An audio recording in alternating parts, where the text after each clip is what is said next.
Hi, this is former TNA Knockout Rosita, a.k.a. Thea Trinidad, and you are listening to the Sunday Segue podcast on VOC Nation. Well, enough is enough, and it's time for a change! Are you ready? It is Sunday, and you're listening to the Sunday Segue Wrestling Podcast.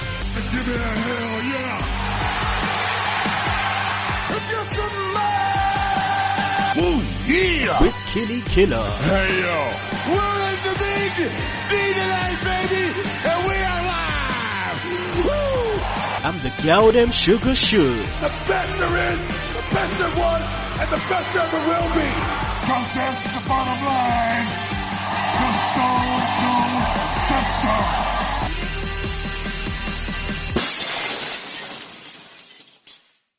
Hello all Segheads out there, it's your boy Kinny Killa, the Sunday Segue Wrestling Podcast. You know we always like to bring you the best interviews with the best professional wrestlers in the world, and I've done it again, people.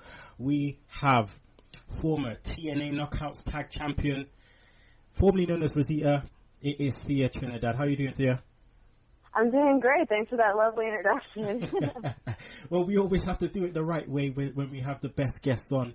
And, we're just very appreciative of, the fact that you've allowed us to interview you.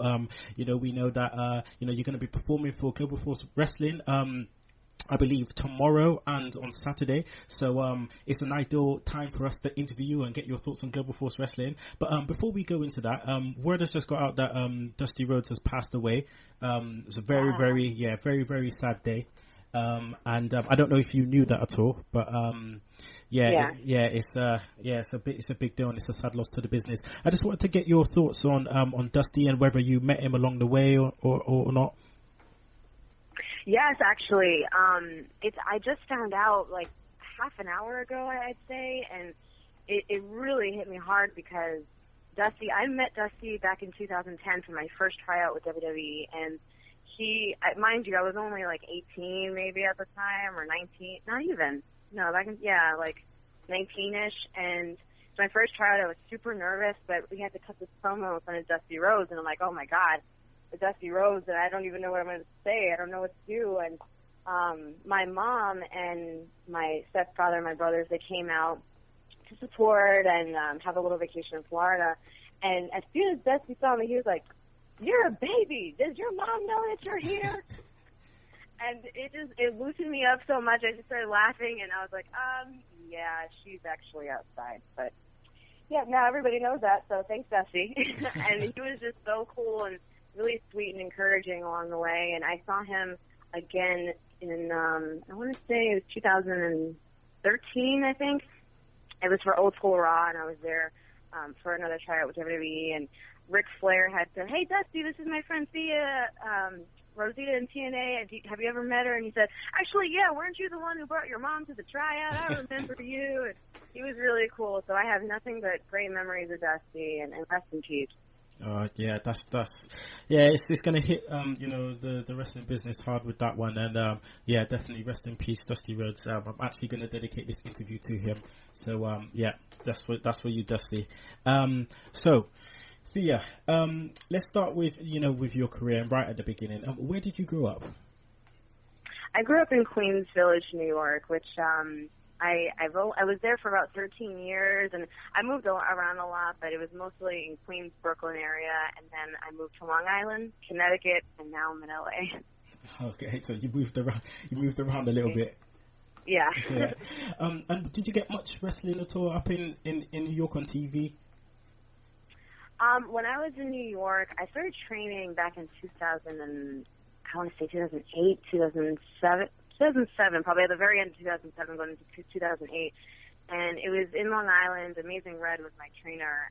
And we started around Long Island, and then I'd go to New Jersey and train. And then I started taking, I met the Hardys when I was about 15 years old. And they were great mentors and telling me, you should come out and to North Carolina, train here, learn how to wrestle. So I would go, and I would travel to New York City. I would take the train into New York City, and then I'd pay $9 to take a Chinese bus all the way to North Carolina. It was like a 10-hour ride on a small bus with a whole bunch of people, and I would just keep making those trips and learn what I could and keep going. And yeah, I just kept traveling all the way to Florida, and then I got my first tryout in 2010. Wow.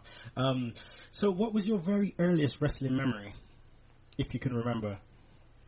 Well, honestly, I've been watching wrestling since I was a baby. I mean, my dad was a wrestler in high school, and he watched everything from WWF back in the day to ECW, WCW, and he took us, I mean, the earliest I remember was like 6 years old, going to like, whether it was WWF or ECW, but that really freaked me out as a kid. Mm-hmm. So, it was just crazy because even from 4 years old, I just knew like this is what I wanted to do. And my favorites being Lita, the Hardys, like Rey Mysterio. I remember watching Rey Mysterio in WCW and thinking, oh my God, like I'm small too, and if he can do it, I can do it. And that's really kind of turned my attention to it. That's amazing. I mean, you just spoke about your father. How influential was your father in your decision to start wrestling? He was the main reason I got into wrestling, and it was mostly because, I mean, he wanted to be a wrestler, from as far back as I can remember. And just with kids, a wife, and 2-3 jobs at one point, it wasn't possible to learn how to wrestle and then try, and it took too much. So I would always say, like, oh, no worries, I'll be a good wrestler, and I'll do it. And everybody just kind of laughed, and yeah, sure you will, kid, no worries. And then, and I would always wrestle around with him because my dad, he was trained in amateur wrestling because he did it in high school, and my uncle was a wrestler in Puerto Rico. So whether that was just headlocks or submissions or anything that they can teach me, I was, willing to learn, even so young. And after 9/11, it took a lot for me to get out of that dark place. It was just filled with depression and denial. And at one point I was like, all right, well, what was it that my dad and I shared the most, and what did we really bond over? And it was wrestling. So that's when I finally decided to turn gears and just full on try to be a wrestler. Okay. So did you always want to be a wrestler? Yes, I did. I just didn't really know it was possible. I didn't know how to go about it. I thought it was just something that was just an unreachable goal until I had such a fire under my ass when I first decided that I wanted to do it. I researched online, I asked around, and then I was just like, all right, Red, let's do this. Like, let's really do it, and we did. Wow. I mean, I know from a lot of wrestling fans, they don't know how to begin to even get into the wrestling business, and it probably takes a long time for people to realize. So when you can get a helping hand with that, it makes things definitely a lot easier. Let's talk more about family. So you said Amazing Red trained you. Is he your family? Me and Red, well, apparently if you're Puerto Rican, you're all kind of related in some kind of way. But no, I would say we're as close as family as can be. We're not blood, but I call him my cousin, and vice versa. And the same with Rosita, actually. We played on-screen cousins, but to this day, even after TNA, I still am like, hey, cuz, what you doing? You play cousins. Yeah. Yeah, because, I always like to clear things up, especially when people put rubbish on Wikipedia. So, I know. And according to that, like, we're really, related. And, I mean, it's funny what people pull from storylines or jokes or interviews or whatever, So what was your first match experience like? My first match experience was, oh my God, I was so nervous. I just remember being in the locker room and not really, because us as wrestlers, we have a certain lingo. And I just remember hearing all these words like heat and gimmick and, pop. And I just kept hearing all these words. I'm like, what is everybody talking about? And I couldn't really understand. And once I actually got out of the curtain, I felt really good, but I was nervous, but it was actually a decent match for my first match. I guess because me and the girl had worked together a lot, and we worked on it for a while, and it actually wasn't that bad, but I remember getting to the back like, yes, this is exactly what I want to do. This is it. So okay, your first match experience, it was very, very nerve wracking. And I assume, that was on the, independent scene. I mean, because you've wrestled under a number of different names, and you've wrestled under, a number of different promotions like National Wrestling Superstars and, Women's Superstars and Censored and stuff. But how independent? Oh wait, on that note, I actually only wrestled under Divina Fly. There was no other wrestling name that I went under. I know that there was like a joke name, like the Snooki Fly thing, and I think just because Snooki was really big at one point, and I'm still taller than her, by the way. That was like a joke thing that I think it was NWS or some promotion had put up there, and people ran with it. But yeah, I didn't go under that name at all. See, that's what I'm saying, Segheads. We just clear it up. We clear up the BS. All right, that's what we do here. Sorry. So let's just go back to my question. What I was going to say was, how important is the indie scene for up and coming wrestlers in terms of learning their craft?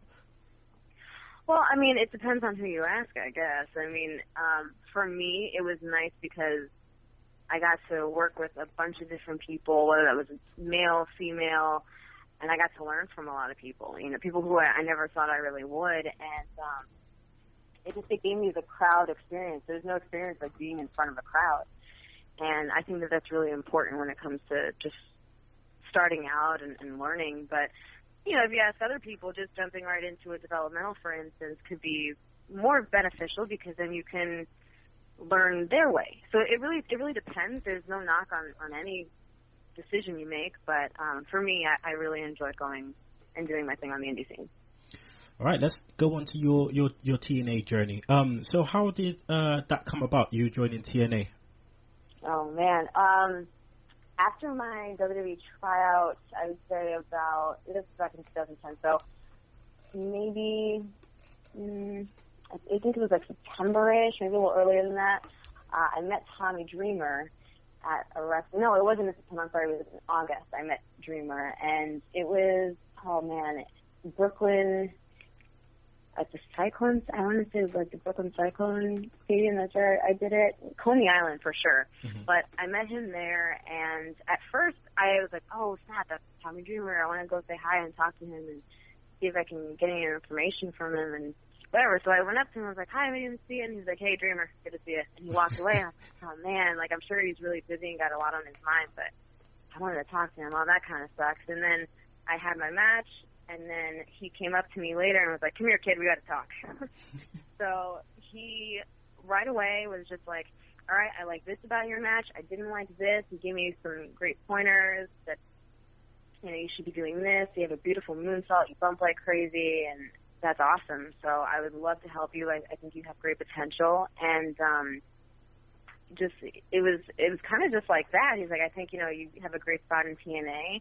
And just keep in touch with me and send me some tapes when you're ready, and we'll see what can come out of it. And about, I'd say, September-ish, I had gotten a text from him, and he said, okay, well, we're going to be in New York for a house show. Do you think that you're ready yet? And I told him, honestly, since the last time that I saw you, I don't think that I improved as much as I would like to. And if you're going to put your name on me and I'm going to go out there, I want to make you proud and I want to make myself proud. So I don't want to jump the gun, So I would say just a little more time. And he really respected me for, most people would be like, oh, yeah, absolutely, and not ready and just make a fool out of themselves. And then that's what you have on you.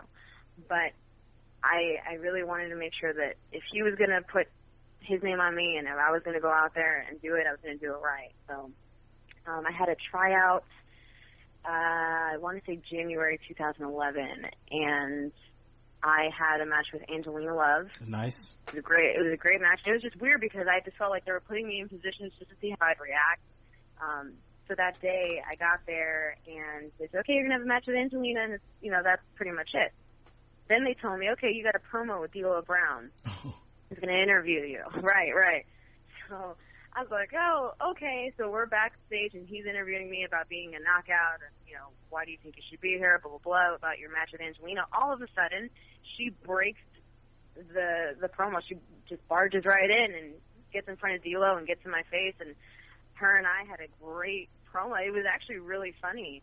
And come to find out, they only did that because, like, they told her to do it because they wanted to see how I'd react in the situation. And for me, it just, you have to be able to think on your feet, you know, be on your toes at all times. And with that, they were really happy about it. Like, all right, cool, she can talk on the mic, so let's see what else she got. Right as I'm going to the ring, they're like, oh, yeah, give her the mic. She's going to talk in front of everybody. Just give her the mic. Let's see what happens. So I didn't really know what to say, and as soon as I got it, like, we got into the ring, had our entrances, they gave me the mic, and I just started to talk to Angelina. The crowd was really into it. We had a great match. I came to the back, and Ric Flair, of all people, came up to me and was like, man, that was awesome. You had them eating at the palm of your hand. That was great. And as he was talking, all that went through my head was, oh, my God, Ric Flair is coming. Are you crazy? Like, is this real? Is this real? And it went up from there. So I got to the back and I spoke to Terry Taylor and D'Lo Brown, and they said, we loved everything about it, and I think we're going to offer you something. And that was basically it, and I had my debut about a month later. Wow, the rest is history. So your debut, you come in storyline, cousin of Cyrita in an 8 knockouts tag team match. I think you teamed with Madison Rain and Tara, and you defeated Angelina Love, Mickie James, Velvet Sky, and maybe Winter. And you pinned Sky, first match, debut match. What was that feeling? It was awesome, actually. I didn't really, I didn't know how she was going to take it because I never met Velvet before this point. So just an outsider looking in, I was like, oh, she's the girl. She's like, you know, the TNA girl. She's the knockout. How is she going to feel about me pinning her, like my debut match? And I don't know. I don't want her to have any ill feelings towards me, and I was kind of nervous. But to my surprise, and a great one, she was such a warm, welcoming, beautiful person, and she was more than happy to do that with me. And we became friends right after that. Actually, Velvet Sky and I bonded over bacon. So after that point, she had this shirt on that day when we were going over the match, and it said, I love bacon. It was like an Angry Bird shirt. And I was like, oh, my God, I love bacon, too. And she's like, did we just become best friends? And then that was it. So we had a great match that night. It was really fun and completely nerve-wracking, but that was probably my favorite time that I hit the moonsault, because it was perfect, and I couldn't have asked for anything more. Man, that moonsault. Thing of beauty. That moonsault, a thing of beauty. That's one thing I wanted to speak to you about, was that moonsault. You must have practiced that so much to get it so crisp like that. You must love doing it. Well, I do because everybody reacts to it. And for me, the whole reason that I do it was because I grew up a huge fan of Lita, not just her wrestling character, because the wrestling character was, you know, a tomboy. I'm one of the guys that can do anything that the guys can do, which is beautiful, but also just her as a person, she's so different, you know, and I wanted to pay tribute to her, so that's how I did that, you know, by representing her move every time I could. And I was so nervous because I never did gymnastics as a kid and nothing like that, so I was very nervous when I first started to learn it, but I just kept doing it over and over and over again, and I finally got it down. But the first 2 times were scary as hell, I will say that. I could imagine, man. I mean, I'm scared of heights, so, geez. So, TNA Knockouts Tag Team Championship, new championship belt that was made at that time because of obviously how great the Knockouts were doing at that time. You and Sarita, you beat Angelina Love, Velvet Sky to earn a shot at the tag titles, and then I think it was maybe a week later, or that Victory Road, you guys beat Love and Winter for the titles. Now, how was that feeling? You know, I mean, you've been part of the company for probably about 2 months, and then you're a champion. How did that feel? Surreal. More than anything, just surreal. I didn't believe it, honestly, because I was sitting in the makeup chair, and Terry Taylor was the one to come up to me and say, hey, kid, guess what? Like, what's up, Terry? He's like, you're winning the titles tonight. And I was like, no, I'm not. And he said, yep, and you're gonna get the win. And I was like, okay, joke's over. Like, stop doing that to me. And he's like, no, I'm serious. So hurry up and get ready. Let's go. Like, are you serious? And like, I was getting so nervous. Like, right away when I get nervous, I sweat a lot. I sweat a lot, and my makeup was starting to run. I was like, what is wrong with me? What's wrong with me right now? Like, I was red, and I just wanted to do a good job, really. Mm-hmm. And it was really crazy because when I got to the ring, that's when it kind of hit me more than anything. And I never had a championship belt up until that point, so that was my first championship overall, like TV-wise, indie-wise, anything. And wow. It was really beautiful. I couldn't even believe, like I said, I couldn't believe it. And standing there with one of my best friends, Rosita, it was awesome. You know, and Earl had, there's like a picture of Earl Hebner, of all people, raising me and Sarita's hand. It's crazy. So the 8-year-old Thea is very happy, let's just say that. Oh, man. Okay, so let's talk about Mexican America, all right? I loved this stable. It was great. So after you guys won the titles, I mean, you and Sarita basically just bust this promo just saying basically there's gonna be a Mexican takeover. I think it was like a week later or on the following Impact or something. Hernandez basically named you guys Mexican America. Then you were shortly after joined by Anarquia, which I thought that name was nuts.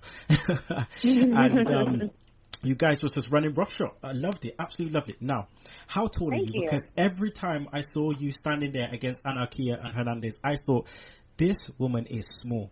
I'm a small guy, right? I mean, I think I'm about 5'8". How small are you? I am just about 5 feet. 5 feet. Wow. Wow. Mm-hmm. Because Sarita's not that tall either. Yeah. Sarita's not that tall either, so it's, you know, and every time I saw you guys together, I just thought she's small, man. She's small. I wonder how small she is. But you made up for it in the ring. You made up for it in the ring, 100%. High flying, like you said, you know, emulating Rey Mysterio, Amazing Red, all those guys. So it was definitely great to see you in the ring, especially when you guys all wrestled together, you know, and I mean, when you were fighting against Love, Winter, Matt Morgan in those kind of free, you know, there's 3-on-3 matches. So you held the title for a while. Also, Anarquia and Hernandez ended up winning the tag titles also with a little bit of help of, you know, Jeff Jarrett, the Mexican heavyweight champion. That was hilarious. Oh, my God. Oh God, Jeff Jarrett, man. To this day, I've enjoyed this guy from day one. But I mean, I think he was in TNA maybe for around 2 years. What happened within TNA? Why it kind of led to you leaving? Because I mean, Anarquia left, Hernandez turned face, basically ending Mexican America. So what happened there? Well, as far as the group goes, nothing that happened with the group had anything to do with me leaving TNA. My contract expired, and it's really just that simple. My contract expired, and I wanted to explore other opportunities. A lot of movie opportunities were coming my way, and it was hard for me to, you know, be in a position where I loved where I was. My friends were all there in the company at TNA, but I also felt like I had another calling, another, you know, just another avenue to really explore and fall in love with, and I did. And I never burned any bridges. Me and Dixie are fine. Everything's fine. There's no heat, no nothing. It was just a mutual understanding, like, hey, contract's up. I'm going to try this, and maybe one day we'll get to work together again. But as for right now, thank you so much. And that was that. Wow. Well, at least you're on good terms. I mean, you did come back. I think it was you come back earlier on in the year for the tapings for, you know, Knockouts Knockdown 3, where you actually beat Angelina Love again. Yeah, I was going to say, me and her just keep, I mean, honestly, though, that was probably one of my favorites. Me and her had a great match, so whenever that comes out, definitely check it out. It was a lot of fun. Let's talk WWE, all right? Let's talk WWE. Now, you've had a number of tryouts. I thought you only had one. How many tryouts have you had? I guess it really depends on what you call a tryout. Oh, okay. It's, you know, it's funny because, again, like, things just started to happen. I probably had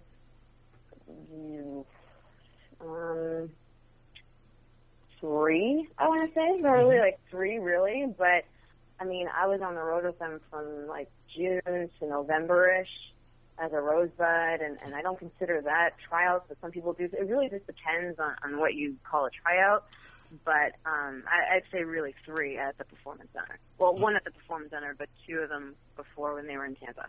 Okay. Well, for me, for my purposes, I regard a tryout as they want to take a look at you, so you're actually wrestling in the ring in front of the trainers. So that's how That's a hell of a lot. Okay. So Thea, just tell us a little bit about your experience with WWE. Well, I mean, my experience with WWE has always been a positive one. Whether that was back in 2010 to being a Rosebud now, it's always been a great experience. I have nothing but friends there, and just people who've always really supported me. And whether that, like I said, Terry Taylor, I worked with him in TNA, and he's with WWE now, and I have a great relationship with him. And, you know, Norman Smiley's known me since I started, and people like, even, you know, the talent, you know, Paige or Bray Wyatt I've known since I first started wrestling, so he's kind of seen the baby evolve. And like I said, it's always been great. Doing the Rosebud thing with Adam Rose is really cool because I got to kind of just do the WWE thing. I got to actually go there and be on a Money in the Bank pay-per-view. I went to Madison Square Garden. Now, Madison Square Garden was the place where my dad and I enjoyed wrestling. Like, we went there all the time. So, and actually the last time I was there before being there with Adam was with my dad. So it was the first time being back there and actually being backstage. So it was such an overwhelming, emotional day, but I couldn't feel any happier or prouder that I was there with WWE for my dad. And then the very next night was in Wildwood, New Jersey, and if you remember, 9/11 was on a Tuesday, so that weekend before, I was with my dad, and he took us on vacation to Wildwood, New Jersey. So, oddly enough, we did back-to-back days, and it was so cool, and I was really, really happy. And it's cool because a lot of the people who work in WWE have known me for a while, so they understood how important it was for me, and I got to thank Triple H and Stephanie McMahon in person for really, you know, giving me such a great experience and amazing memories that I'll take with me forever. But let's go on to another thing, basically. I know you've wrestled in Mexico, you know, you did a little bit for CMLL.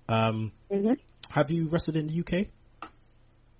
No, unfortunately. I never got a chance to wrestle in the UK. I was actually on the UK tour for TNA, but then we got replaced. I'm not sure why. I think somebody got hurt. I don't know if it was Hernandez or somebody. But we were supposed to go, but we never did. I did go to the UK for a signing with Austin Aries, but I never got to wrestle there, no. Okay. Which is something that I still want to do. So. Whereabouts in the UK was the signing? I'm not sure exactly. It was my first time, so I have no idea. But I think it's for PCW. Oh, okay. A PCW, yeah, Preston City Wrestlers, so Preston, and yeah, up north. I think so. My memory's shot. I mean, I take smoke for a living. Sorry. Have you ever wrestled in Japan? No. Is that maybe an ambition of yours? Yeah, absolutely. And so was Mexico. So it was just, you know, I have some things on my checklist to check off. Okay. Now I want to go into your continual work on behalf of 9/11. I don't know if you know Seg heads know and all the fans know, but you know your father passed away in 9/11. And you know, for the last few years, you've been doing a lot of work on behalf of 9/11.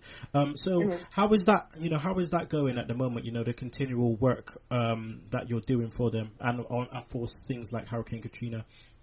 Right. Well, what I used to do was Camp Hayes, and that went on from 2002 up until this past year. We just ended the camp, and I was a counselor there, but we're going to continue to do just charity events and see how that goes. But I know that they have like 9/11 memorial runs, which I'm a part of. So I think it's like a $40 thing. Like you pay for the run and you go and do that in represent who you lost that day, or if you want to represent a friend of somebody that you knew or something. So it's been really cool. I've had a lot of my friends participate, people from camp participate in that, and for Habitat for Humanity, doing the Hurricane Katrina thing was really great, and I'd like to get involved with them a little bit more. So charity work is definitely still a big thing to me. Okay. So, I mean, I just want to congratulate you on a lot of your charity work that you have done for that.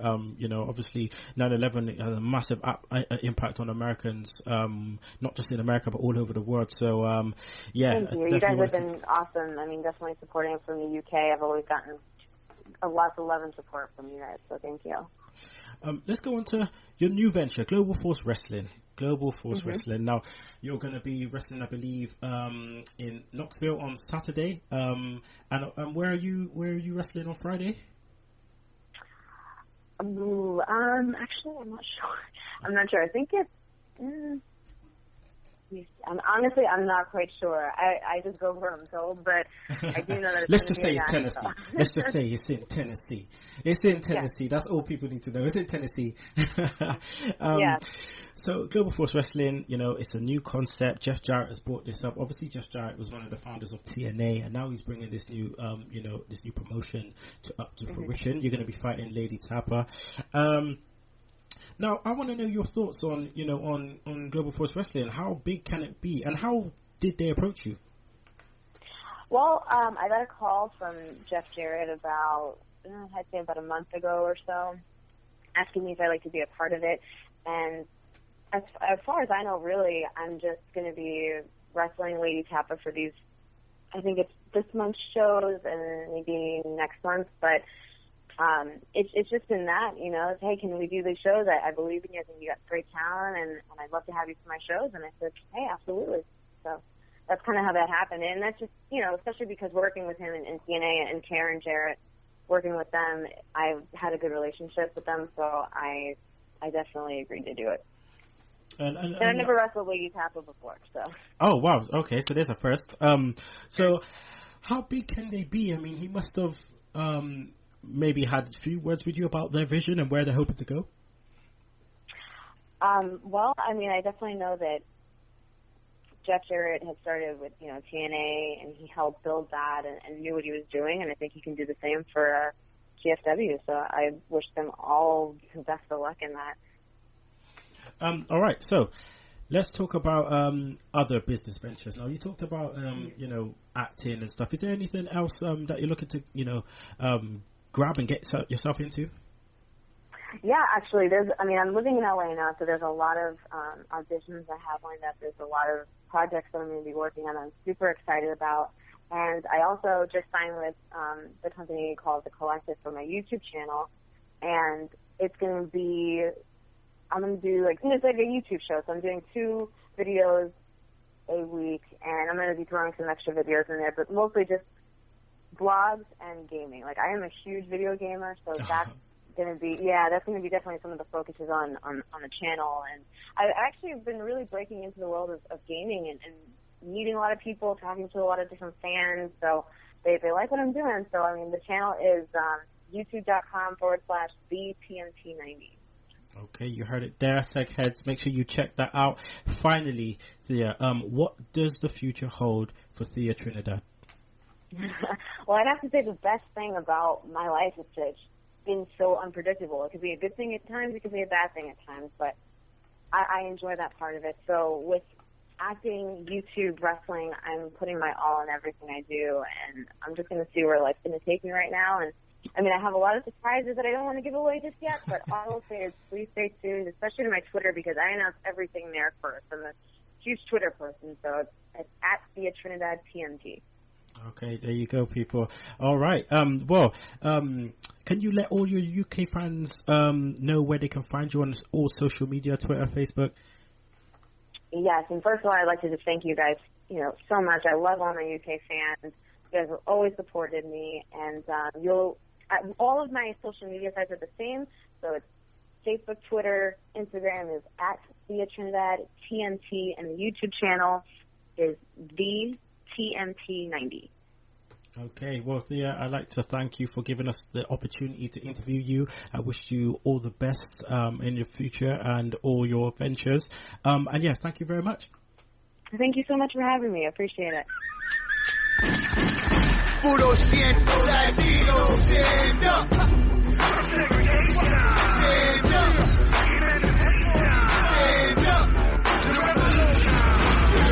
Tiempos ahora, the time is now for the soul to gain control and know that the American right is also the Latino right. The wall will fall and you all will tuck your slack when we attack. All Latin nations, estamos en la misma sangre. Somos carnales. Time to talk and walk the walk in evolutionary way. No JFK, MLK, or JKK. Stand up.